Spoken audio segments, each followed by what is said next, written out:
the most wicked king in Israel that ever lived, the story of Ahab.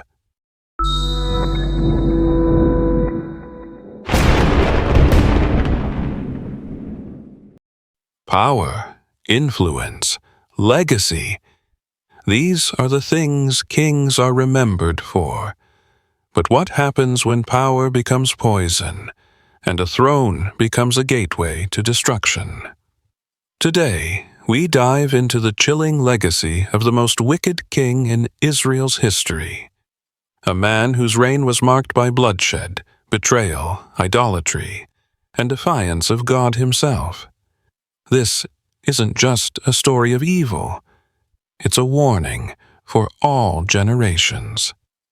If you're passionate about uncovering the untold, the uncomfortable, and the unforgettable stories of the Bible, make sure to hit that subscribe button, tap the notification bell, and like this video. Let's journey into the darkness of a king's heart and see what lessons we can draw from the most wicked ruler Israel ever knew. And the name of this infamous ruler? Ahab, the seventh king to sit on the throne of the northern kingdom of Israel. He was the son of Omri, a powerful and ambitious monarch who had established a dynasty. But Ahab would take the legacy of his father to darker, more dangerous depths. For 22 years, Ahab ruled, not with wisdom or justice, but with arrogance and rebellion. His reign was not remembered for prosperity or peace, but for plunging Israel headlong into a spiritual abyss. Ahab didn't simply drift from God, he sprinted in the opposite direction. He broke covenant with the Lord of hosts, and instead forged a political and spiritual alliance through marriage with Jezebel, a Phoenician princess, daughter of Ethbaal, the king of Sidon. She was no ordinary queen. She was a devout worshipper and high priestess of Baal, the Canaanite storm god, and she brought her gods, her priests, and her ruthless ambition into the heart of Israel. Ahab didn't resist. He welcomed it.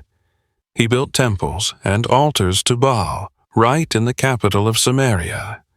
He commissioned idols. He bowed before them.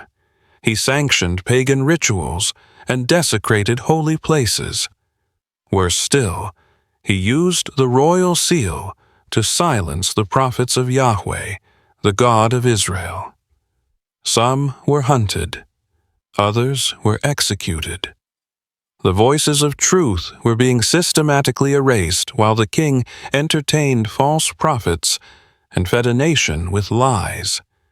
Under Ahab's leadership, the people of Israel forgot the God who brought them out of Egypt, and began to bow to gods who demanded blood but gave no life. Ahab's name, once spoken with royal dignity, would become a curse on the lips of future generations, a byword for corruption, idolatry, and betrayal. King Ahab's evil didn't stop at idol worship. It oozed into his private decisions and national policies. His heart was corrupted, not only by pagan altars, but by a thirst for power at any cost. He used his royal authority not to protect, but to manipulate, deceive, and dominate. His sins weren't only spiritual failings, they were moral collapses that destroyed lives. Naboth was just a simple, devout Israelite who cherished the inheritance of his fathers. But when Ahab couldn't buy it, he didn't act like a king. He acted like a spoiled, entitled man-child. He lay in his bed, pouting, refusing to eat, consumed by petty envy. The scene was pathetic, yet dangerous, because power in the wrong hands turns pettiness into peril. Enter Jezebel, the true engine of cruelty behind the throne. With ice in her veins and murder in her heart, she saw no issue in shedding innocent blood to satisfy her husband's whim. She penned letters in Ahab's name, commanding officials to orchestrate a deadly setup. Her heart was void of justice, and her hands dripped with manipulation and blood. A public mockery of justice. Nobles and elders, men who should have upheld the law, became tools in Jezebel's hands. Naboth was dragged before a crowd and falsely accused of blasphemy. Stones rained down, cracking bone and silencing innocence. And as Naboth's blood soaked the earth, Ahab got up from his sulking and took the vineyard, as if nothing had happened. The heavens did not stay silent. Elijah, the prophet, came, eyes burning with divine fury. "Have you murdered and also taken possession?" he thundered. Ahab's fate was sealed. God declared judgment. Dogs would lick Ahab's blood in the same place Naboth died. His dynasty would be cut off. The sword of justice had been unsheathed. Despite repeated warnings from God's prophets, Ahab's pride proved stronger than wisdom. Determined to reclaim the city of Ramoth-Gilead, he marched into battle, not in faith, but in arrogance. He even disguised himself, attempting to outmaneuver fate by hiding his identity on the battlefield, while sending King Jehoshaphat of Judah out in royal robes as a decoy. But God cannot be deceived.